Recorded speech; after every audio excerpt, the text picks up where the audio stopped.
Hi students, அனைவருக்கும் வணக்கம்.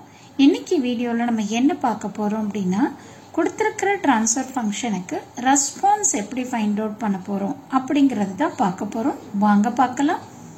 A system has the following transfer function C of s divided by R of s is equal to 20 divided by s plus 10. Determine its unit step response with zero initial conditions. இதுதான் கொடுத்திருக்கிற problem. இப்போ நம்ம first என்ன பண்ணணும் அப்படினா C of s divided by R of s என்ன கொடுத்திருக்காங்களோ அதை எடுத்து அப்படியே எழுதிக்கணும். சோ இதுதான் வந்து ட்ரான்ஸ்ஃபர் ஃபங்க்ஷன். சோ ட்ரான்ஸ்ஃபர் ஃபங்க்ஷன்னா என்னன்னு உங்களுக்கு நல்லா தெரியும். Laplace transform of output divided by Laplace transform of input with all the initial conditions are 0. அதுதான் transfer function. இப்போ நமக்கு வந்து C of s divided by R of s ஓட வேல்யூ கொடுத்துட்டாங்க. That is transfer function ஓட value கொடுத்துட்டாங்க. 20 divided by s plus 10 ன்னு சொல்லிட்டு. ஓகேங்களா?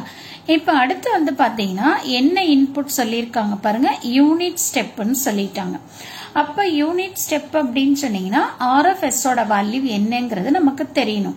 சோ அப்ப R of s ஓட வேல்யூ என்ன அப்படின்னு சொல்லி பாத்தீங்கன்னா 1/s யூனிட் ஸ்டெப்ங்கிறதுனால. ஓகேவா? சோ அதனால இப்ப நம்ம இங்க இருந்து என்ன பண்ண போறோம் அப்படின்னா C of s ஓட வேல்யூவை ஃபைண்ட் அவுட் பண்ண போறோம். C of s is equal to R of s into 20 divided by s plus 10 ன்னு போடுறோம். R of s வந்து என்னன்னு தெரியும் நமக்கு, யூனிட் ஸ்டெப்ங்கிறதுனால 1/s ன்னு தெரியும். சோ அப்ப 1/s into 20 divided by s plus 10. Okay. So this is your C of s. Okay. இப்போ நான் என்ன கண்டுபிடிக்கணும், C of t கண்டுபிடிக்கணும். அதுதான் ரெஸ்பான்ஸ். பட் ஆனா இத வந்து 20 divided by s into s plus 10 டைரக்டா வச்சுட்டு நம்ம C of t கண்டுபிடிக்க முடியாது. சோ அதனால நம்ம என்ன பண்ணணும் அப்படின்னா ஃபர்ஸ்ட் partial fraction அப்ளை பண்ணணும். C of s is equal to என்ன value 20 divided by s into s plus 10 ன்னு இருக்குங்களா? சோ அப்ப இதை எடுத்துட்டு partial fraction அப்ளை பண்ணுங்க. a divided by s plus b divided by s plus 10. இங்க LCM எடுங்க. denominatorல s into s plus 10 ன்னு வரும். சோ numeratorல a into s plus 10 plus b into s ன்னு வரும். So this is equal to இங்க இருக்கிற term. இப்போ இங்க பாருங்க, இங்க denominatorல இருக்கிற ரெண்டும் சேம்ங்கிறதுனால கேன்சல் ஆயிரும். சோ அப்ப நமக்கு என்ன ஈக்குவேஷன் வரும், 20 is equal to a into s plus 10 plus b into s ன்னு வரும். சோ ஃபர்ஸ்ட் நான் இப்போ என்ன பண்ண போறேன், s ஓட வேல்யூவை 0 ன்னு எடுத்துக்க போறேன். ஏன் அப்படின்னா இந்த a and b ஓட வேல்யூவை ஃபைண்ட் அவுட் பண்ணணும். அதனால s is equal to 0 ன்னு எடுக்கிறேன். அப்ப 0 ன்னு எடுக்கிறப்ப b ஓட வேல்யூ 0 ஆயிரும். சோ அப்ப என்ன வரும் பாருங்க, 20 is equal to a into 10 ன்னு வரும்.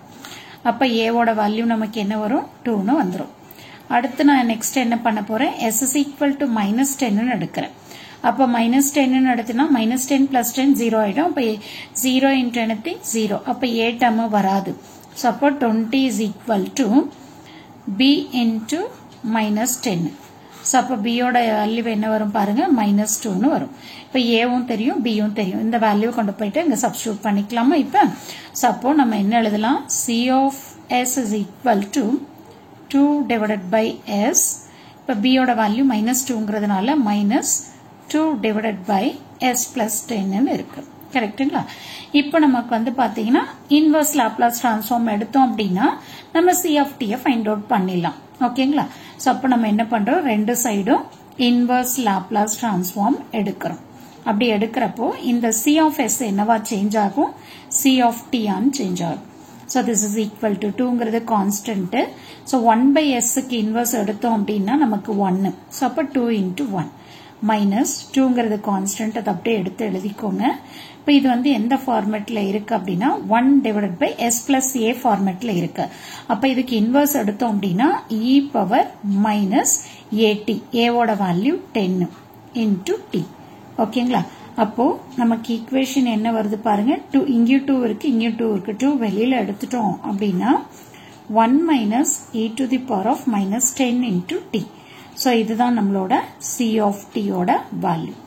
சோ இதுதான் வந்து இந்த ப்ராப்ளமுக்கான ரெஸ்பான்ஸ். அப்போ நம்ம என்ன பண்ணணும் அப்படின்னா என்ன ட்ரான்ஸ்ஃபர் ஃபங்க்ஷன் கொடுத்துருக்காங்கன்னு பாருங்க, அதை எடுத்துக்கோங்க. அடுத்து வந்து இன்புட், இது யூனிட் ஸ்டெப்புங்கிறதுனால 1/sன்னு எடுத்திருக்கோம். இதுவே யூனிட் ரேம்ப் அப்படின்னா அதுக்கு வேற ஃபார்முலா வரும், 1/s² வரும். யூனிட் பாரபோலிக்னா 1/s⁻³ வரும். இது யூனிட் ஸ்டெப்புங்கிறதுனால RFS ஓட வேல்யூ 1/s. அதை சப்ஸ்டியூட் பண்ணி ஃபர்ஸ்ட் C(s) கண்டுபிடிக்கிறோம். C(s) கண்டுபிடிச்சதுக்கு அப்புறம் டைரக்டா அதுக்கு வந்து இன்வெர்ஸ் லாப்லாஸ் டிரான்ஸ்ஃபார்ம் எடுக்க முடியுமான்னு நம்ம பார்க்கணும். முடியல அப்படின்னா பார்ஷியல் ஃபிராக்ஷன் அப்ளை பண்ணி எடுக்கிற ஃபார்மேட்டுக்கு நம்ம கொண்டு போகணும். என்ன எடுக்கிற ஃபார்மேட்டுக்கு? இன்வெர்ஸ் லாப்லாஸ் டிரான்ஸ்ஃபார்ம் எடுக்கிற ஃபார்மேட்டுக்கு கொண்டு போகணும்.